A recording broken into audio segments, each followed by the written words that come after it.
President earlier today, protecting the nation from foreign terrorist entry into the United States is a vital measure for strengthening our national security. It is the President's solemn duty to protect the American people. And with this order, President Trump is exercising his rightful authority to keep our people safe. As threats to our security continue to evolve and change, common sense dictates that we continually reevaluate and reassess the systems we rely upon to protect our country. While no system can be made completely infallible, the American people can have high confidence we are identifying ways to improve the vetting process and thus keep terrorists from entering our country. To our allies and partners around the world, please understand this order is part of our ongoing efforts to eliminate vulnerabilities that radical Islamist terrorists can and will exploit for destructive ends. The State Department will coordinate with other federal agencies and implement these temporary restrictions in an orderly manner. Our embassies and consulates around the world will play an important role in making sure that our nation is as secure as it can be. And the State Department will implement the provisions in this order that allow for the admissions of refugees when it is determined they do not pose a risk to the security or welfare of the United States. Upon the President's initial executive order issued on January the 27th, the State Department's Consular Affairs and Diplomatic Security offices immediately undertook a review in coordination with the Department of Homeland Security to identify additional measures that would strengthen our vetting of those seeking entry to the United States from 7 named countries. These early efforts were concentrated on Iraq. Iraq is an important ally in the fight to defeat ISIS, with their brave soldiers fighting in close coordination with America's men and women in uniform. This intense review over the past month identified multiple security measures that the State Department and the government of Iraq will be implementing to achieve our shared objective of preventing those with criminal or terroristic intent from reaching the United States. I want to express my appreciation to Prime Minister al-Abadi of Iraq for his positive engagement and support for implementing these actions. The United States welcomes this kind of close cooperation with countries in every region of the world who share our commitment to national security. This revised order will bolster the security of the United States and her allies.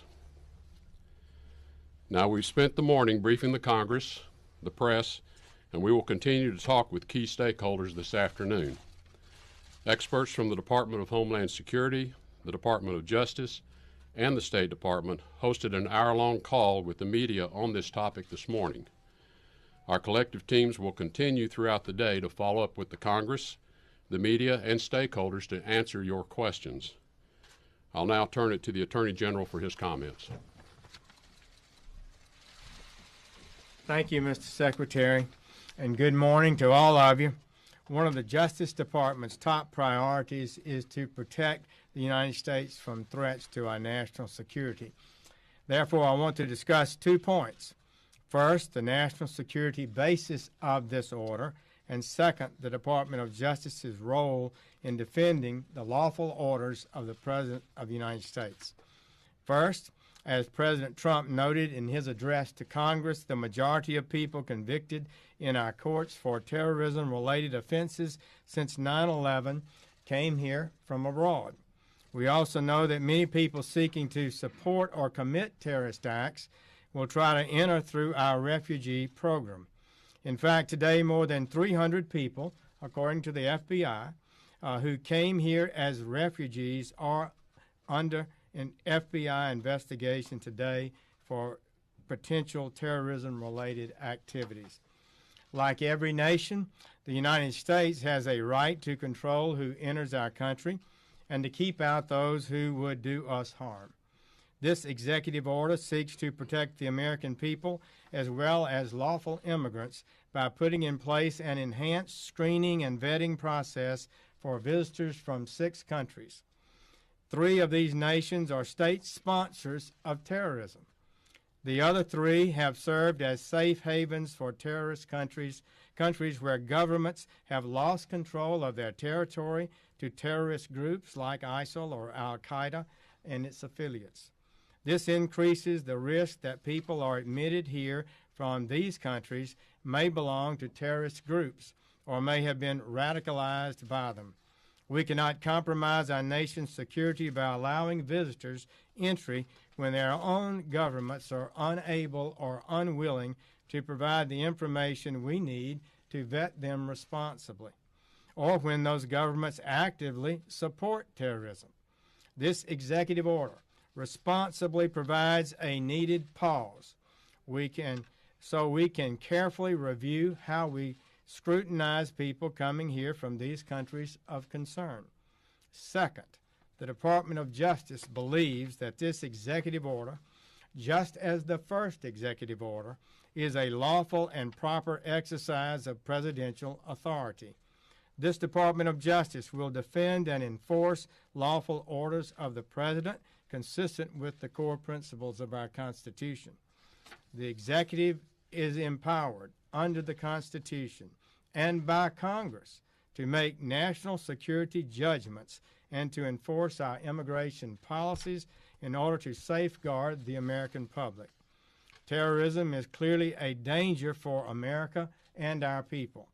The President gets briefings on these dangers and emerging threats on a regular basis. The federal investigative agencies, the intelligence community, the Department of State, the Department of Homeland Security, and the United States military report to the President. Knowing the President would best possess such extensive information, our founders wisely gave the executive branch the authority and the duty to protect the nation. This executive order is a proper exercise of that power. Now, I will turn things over to our able Secretary John Kelly of the Department of Homeland Security. John? Thank you, Mr. Attorney General. Well, like the Secretary of State and the Attorney General, I welcome you here today. My comments will be relatively brief. Last week, the Department of Homeland Security celebrated its 14th anniversary, first opening its doors on 1 March 2003. This Secretariat was established in response to the devastating attacks of September 11th, when foreign terrorists turned a beautiful but ordinary day into a nightmare. Those attacks taught us that we could not take our nation's security for granted, that Homeland Security must be our top priority, and that we needed to overcome our collective inability to connect the dots of intelligence and arrange them into a more comprehensive picture of the threats posed to America and our way of life. Though much has changed over the past 14 years, both in the world that is more dangerous and at DHS, which is much better. The fact remains that we are not immune to terrorist threats and that our enemies often use our own freedoms in generosity against us. Today's executive order, which President Trump signed this morning, will make America more secure and address long overdue concerns about the security of our immigration system. We must undertake a rigorous review and are undertaking a rigorous review of our immigration vetting programs to increase our confidence in the decisions we make relative to visitors and immigrants that travel to the United States. We cannot risk the prospect of malevolent actors using our immigration system to take American lives. This executive order is prospective in nature. Its focus is on preventing the entry of new foreign nationals from the 6 designated countries. Accordingly, it is important to note that nothing in this executive order affects existing lawful permanent residents or persons with current authorization to enter our homeland. Unregulated, unvetted travel is not a universal privilege, especially when national security is at stake. The White House worked closely with the Department of Homeland Security, the Department of Justice, and the Department of State to create an order that addresses previous concerns and protects the homeland and every one of our citizens. The men and women of the Department of Homeland Security, like their brothers and sisters throughout law enforcement, are decent men and women of character and conscience. They are no less so than the governors of our states and territories, of our senators and members of Congress, of our city mayors and various advocacy groups. These men and women are sworn to enforce the laws as passed by the United States Congress and would be in violation of the law in their sworn oaths if they did not do so. We do not make the law, but are sworn to enforce it. We have no other option. We are going to work closely to implement and enforce it humanely, respectfully, and with professionalism, but we will enforce the law. I want to thank the President for his leadership on this issue and for his steadfast support for our important law enforcement, security, and counterterrorism mission. Again, as previously mentioned, I have spent much of the day today on the phone with members of Congress, the leadership, explaining the ins and outs of this EO, and I did the same thing last week. So there should be no surprises, whether it's in the media or on Capitol Hill. Thanks very much, and thanks for your time.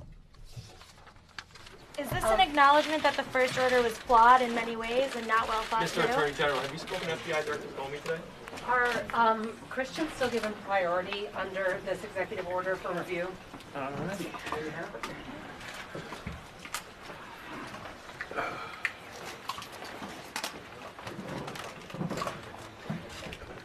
Hey guys, all the documents are online on the DHS website. You should be able to get the EO, the letters, everything, and be able to review it, as well as our FAQ and fact sheet on it, everything. Thanks. Great, thank you.